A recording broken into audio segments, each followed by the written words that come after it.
It's Friday, May 13th, 2014, and let's talk about what happened this week over at xdadevelopers.com.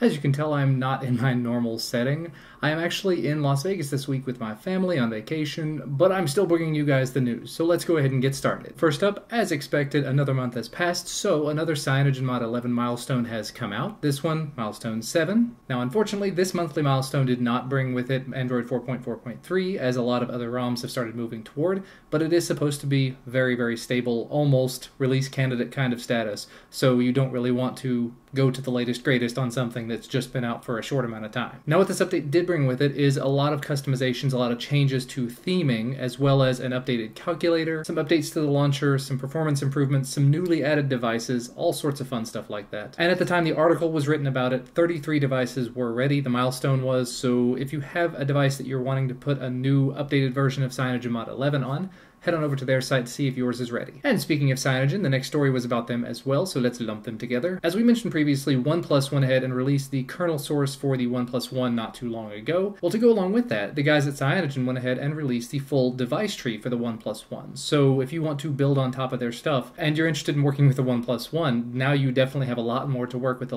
much better base to start from. Moving right along though, in other update news, this week, Paranoid Android 4.4's release candidate 1 became available, and in just the opposite direction of what I mentioned about Cyanogen Mod, Paranoid Android is actually going to be rolling out 4.4.3 with this version. It also brings along with it an updated notification system and some of those theme engine UI tweaks that come with the new version of Cyanogen Mod Milestone. So if you're interested in running Paranoid Android on your device instead, you can head on over to their download page to see if it's available for your device of choice as well. Moving right along though to some general device updates, this week the Verizon Galaxy Note 2 received its update to KitKat finally. This is bringing Android 4.4.2, which I guess we would expect at this point, but it does also bring along support for the Galaxy Gear 2, and unfortunately it also brings along with it Samsung's Knox version 2.0, so But if you want to learn a little bit more about that update, there is a forum thread talking all about it, so you can head on over there and just see what other people have said about it. Moving right along though to a couple of interesting modifications that showed up on the portal this week. In the first one, a couple of people managed to work out getting the Sony Xperia Z2's 4K video and 120 frames per second video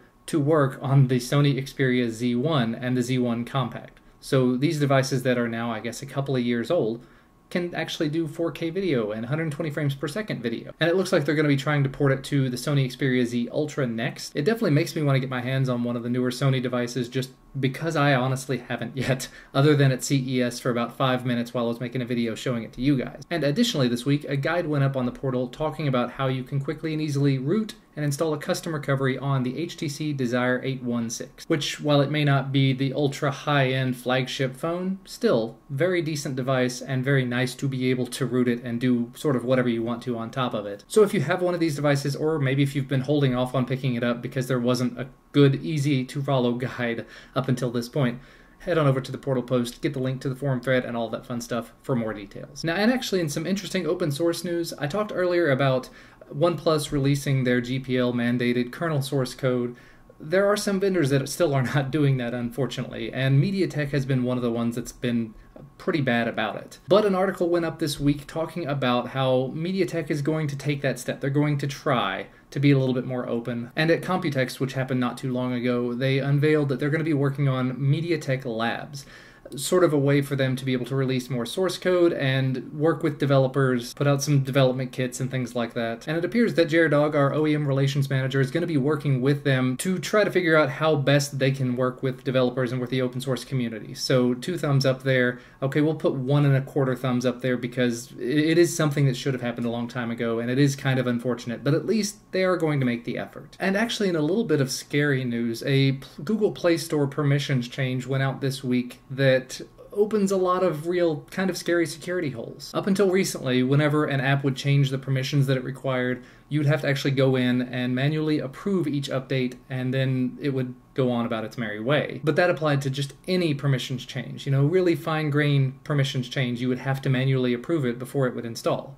Well, as of this latest update, that's not so much the case anymore. If you've approved something from a group of permissions, that whole group gets the ability to be used from then on. So, for example, if they put in one permission from one group that seems pretty innocuous, but then later wanted to add something else from that group, it's not going to ask you about it. There's a very long, very detailed article on the portal talking about all of this and what implications it has. I think there are actually 2 articles related to it, but this one really stood out for me. I will provide a link to it down in the video description so you can read through it yourself just to see what sort of permissions issues there may be moving forward. I definitely recommend that you do read through it thoroughly and just be on the lookout for apps that are putting in their permissions that might not seem like they could be a problem, but there could be other permissions that would eventually be lumped in there that could become a problem. So just be on the lookout and be wary about that. And one last story to mention about the forum specifically. A forum has been added for the Samsung Galaxy Tab 4, and 3 other videos were posted to XDA Developer TV this week. In the first one, TK did another XDA Exposed Tuesday talking about pinning notifications using PinNotif, and then Adam made a video trying to show you how to keep people from hacking your Android app.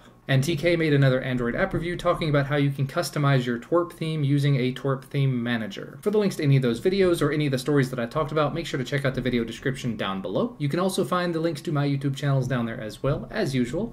Remember, if you like this video, hit that like button down below the video and subscribe to receive our content as soon as it becomes available. Thank you so much for watching though. I'm going to head back out and see some more of Las Vegas with my family, and I will see you again in the next video. Bye guys.